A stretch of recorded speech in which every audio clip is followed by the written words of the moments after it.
আমি হলুদ দিয়ে নিচ্ছি। তো তারপরে আমি এখানে একটু নুন দিয়ে নেব। তো আগে আমি মেখে নিচ্ছি ভালো করে। এটা হচ্ছে একেবারে ভোলা মাছ। তো দেখতে পাচ্ছ এটা খুব টেস্টি লাগে কিন্তু। এই ভোলাগুলো কিন্তু পুরো ভেটকি মাছের মতো খেতে লাগে। পিসগুলো দেখতে পাচ্ছ। আর এগুলো বাচ্চারাও খেতে পারে, কাটা খুব একটা বেশি থাকে না। তো আমার এখানে মাখা পুরো রেডি। তো মাছ ভাজা চাপিয়ে দিচ্ছি, মাছের ঝাল হবে। এখানে মাছ ভাজা হচ্ছে, শুরু হয়ে গেছে মাছ ভাজা। এখানে পেঁয়াজ, টমেটো, প্রথমে জিরে ফোড়ন দিয়েছিলাম, একটু রসুন দিয়েছি, একটু আদা দিয়েছি, তার সাথে আলুটা একসাথে ভেজে নিচ্ছি।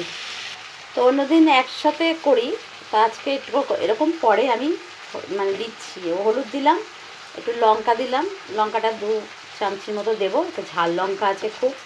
তো এখানে জিরে দিচ্ছি, জিরেটাও 2 চামচি দেবো। সামান্য একটু নুন দিয়ে দিলাম। এবারে একটুখানি জল দিচ্ছি, জাস্ট অল্প। তো এবারে একটু ভালো করে এটাকে কষিয়ে নেবো, যতক্ষণ না তেল ছাড়বে ততক্ষণ আমি কষিয়ে যাব। তো এখানে মাছগুলো ভেজে নিয়েছি, এটা বড় ভোলা। আর একটু কালারের জন্য আমি একটুখানি লাল লঙ্কা দিয়ে দিচ্ছি, খুব সামান্য। তো এখানটা খুব ভালো করে দেখতে পাচ্ছ কষে গেছে। আর লোয়ার কড়াইতে না খুব সুন্দর রান্না করা যায়। আর এখানে দেখো, এখানে কিন্তু আমি ননস্টিক নিয়ে নিয়েছি, কিন্তু এখানে আমি সবজি করবো।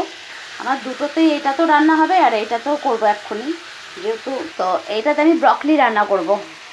তো আমার এখানে কিন্তু কষানো রেডি। এবারে আমি জল ঢেলে দিচ্ছি, খুব একটা পাতলা করবো না, মাখামাখি করবো। এটা পুরো ফুটে উঠেছে, এক এক করে আমি মাছগুলো দিয়ে দিচ্ছি। তো আমার সব মাছগুলো কমপ্লিট হয়ে গেল দেওয়া।